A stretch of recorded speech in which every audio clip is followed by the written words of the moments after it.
Hello friends, मैं हूं अजीज शेख। आप देख रहे हैं मूवी स्टॉक चैनल, जिस पर आज मैं बात करने वाला हूं डिज्नी स्टूडियो में चल रही कई सारी कंट्रोवर्सीज के साथ साथ केविन फैगी के स्टेटमेंट के बारे में भी कि वो अवेंजर्स के प्रोजेक्ट को लेकर फ्यूचर में क्या सोचते हैं डिज्नी के अंडर। इसी के साथ साथ स्कारलेट जॉनसन के अलावा रूसो ब्रदर्स को भी लेकर डिज्नी में कुछ चल रहा है जिसकी डिटेल्स निकल कर आई है। तो चलिए अब उन सारी की सारी डिटेल्स पर बात करते हैं, लेकिन उससे पहले बनती है अब एक छोटी सी रिक्वेस्ट, जो है चैनल को सब्सक्राइब, वीडियो को लाइक और शेयर करने की।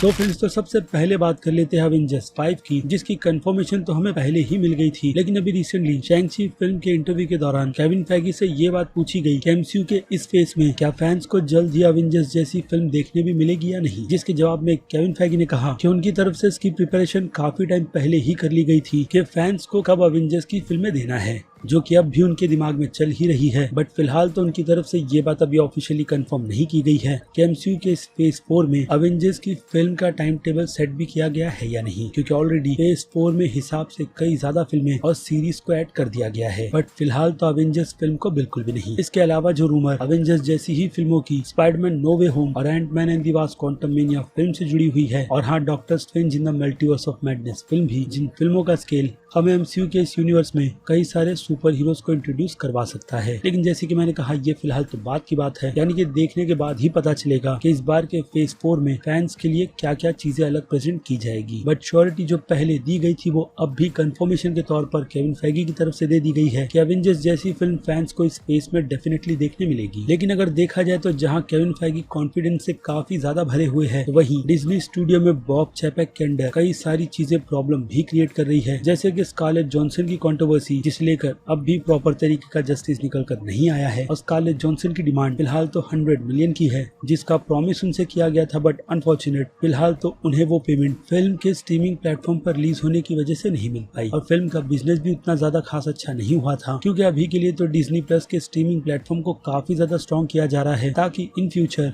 उस स्ट्रीमिंग प्लेटफॉर्म पर भी कंटेंट फैंस को अच्छे खासे बजट के ही देखने के लिए मिले। लेकिन मुझे लगता है इसकी प्रिपरेशन स्टूडियो को बाकी आने वाली फिल्मों के प्रोजेक्ट को लेकर करना चाहिए था, ना कि ब्लैक विडो जैसी फिल्म को, जिसके कॉन्ट्रैक्ट्स पेंडेमिक से पहले ही बने थे। इसलिए फिल्म की लीड यानी कि स्कारलेट जॉनसन वेट करना चाहती थी सिचुएशन के क्लियर होने की, ताकि इस फिल्म को बाद में टेक्निकल रन दिया जाए। लेकिन ऐसा हुआ नहीं, और अब उसका रिजल्ट हमारे सामने है, जिसका इफेक्ट स्कारलेट जॉनसन के बाद थोड़ा सा इमो स्टोन पर पड़ा था। लेकिन उन्होंने डिज्नी के साथ डील कर ली है, इसलिए वो क्रूएला फिल्म के सीक्वल में हमें नजर आने वाली है। और ऐसा ही कुछ ड्वेन जॉनसन के साथ भी हो रहा है जंगल क्रूज फिल्म के सीक्वल को लेकर। लेकिन वहीं देखा जाए तो स्कारलेट जॉनसन को लेकर चीजें फिलहाल तो डिज्नी में बिल्कुल भी ठीक नहीं हो रही, और मुझे लगता है इस पर स्टूडियो को सोचना भी चाहिए, क्योंकि इस डील के चलते, यानी कि इस कंट्रोवर्सी के चलते, स्कारलेट जॉनसन ने फिल्म के प्रोजेक्ट को छोड़ दिया है जो डिज्नी के ही अंडर था, और उस प्रोजेक्ट का नाम टावर ऑफ टेरर है, जिस पर फिलहाल तो अभी होल्ड लगाया गया है। लेकिन हो सकता है कि स्कारलेट जॉनसन को हटाकर डिज्नी वो प्रोजेक्ट बाकी दूसरी और किसी क्रिएटिव टीम को दे दे, स्कारलेट जॉनसन के अलावा, जिन्होंने आई थिंक एमसीयू के यूनिवर्स में रहकर, या फिर कह लो बॉब आइगर के अंडर रहकर, कई सारी अच्छी फिल्में और उनकी पार्टनरशिप भी बहुत ही ज्यादा अच्छी चली थी। क्योंकि मेरी नजर में डिज्नी के सीईओ की जगह बॉब चैपेक से बेहतर बॉब आइगर नहीं संभाली थी, जिनके अंडर आज तक ऐसी किसी भी तरीके की प्रॉब्लम, या फिर कह लो डिज्नी की तरफ से आई हुई सफाई की अपोलोजाइज, जो बिल्कुल भी मतलब नहीं निकाल कर देती कि वो एक्टर्स को कितना पे करते हैं, जिसके बाद भी एक्ट्रेस प्रॉफिट के चलते अपना और शेयर मांगने के पीछे पड़ी हुई है, जो कि सरासर गलत बात है। क्योंकि अब इसी से रिलेटेड एक और अपडेट भी निकल कर आया है, जो कि रूसो ब्रदर्स से जुड़ा हुआ है, और इस रिपोर्ट को कवर वॉल स्ट्रीट वालों ने किया है कि रूसो ब्रदर्स और डिज्नी के बीच डील को लेकर फिलहाल तो होल्ड लग गया है, जिस पर पहले काम किया जा रहा था। और अभी रिसेंटली उस डील में रूसो ब्रदर्स यही चेक कर रहे हैं कि प्रॉफिट उन्हें आगे चलकर जैसा पहले मिलता था वो अब भी मिलेगा भी या नहीं। यानी देखा जाए तो अब क्रिएटर्स, या फिर कह लो एक्टर्स तक डिज्नी स्टूडियो से डरने लगे हैं डील को लेकर, जो अपनी बात पर बिल्कुल भी कायम नहीं रहता। क्योंकि जब सिचुएशन कोविड को लेकर बीच में थोड़ी सी क्लियर हुई थी, तभी ब्लैक विडो फिल्म के प्रमोशन को शुरू कर यही बात कंफर्म की गई थी कि फिल्म को टेक्निकल रिलीज ही किया जाएगा। बट बाद में सिचुएशन को बदलकर फिल्म को डिज्नी प्लस पर रिलीज कर दिया गया, वो भी थिएटर्स के साथ साथ, जिस फिल्म के बॉक्स ऑफिस नंबर का रिजल्ट हम सभी के सामने है। ऐसे में डायरेक्टर्स की भी मेहनत फिल्मों को लेकर काफी ज्यादा खराब होती है, खास करके तब जब उन्हें उनका शेयर मेहनत करने के बाद भी ना दिया जाए तो। और यही चीज वार्नर ब्रदर्स स्टूडियो में फिलहाल तो क्रिस्टोफर नोलन के साथ हुई है, इसलिए उन्होंने यूनिवर्सल पिक्चर्स का हाथ थाम लिया है, जो उनकी सभी की सभी डील को मान भी रहे हैं, जिसकी डिटेल मैं आपको ऑलरेडी दे चुका हूँ एक वीडियो बनाकर, इसलिए उस टॉपिक पर ज्यादा बात नहीं करते हैं। लेकिन आ जाए फिर से रूसो ब्रदर्स पर, तो रूसो ब्रदर्स की ये चिंता मेरे हिसाब से जायज भी है। हालांकि रूसो ब्रदर्स ने एमसीयू से हटकर बाकी जितनी भी फिल्में बनाई है वो उतनी ज्यादा सक्सेस नहीं रही, जितनी सक्सेस उन्होंने एमसीयू के यूनिवर्स में फिल्में बना बनाकर ली है, लेकिन फिर भी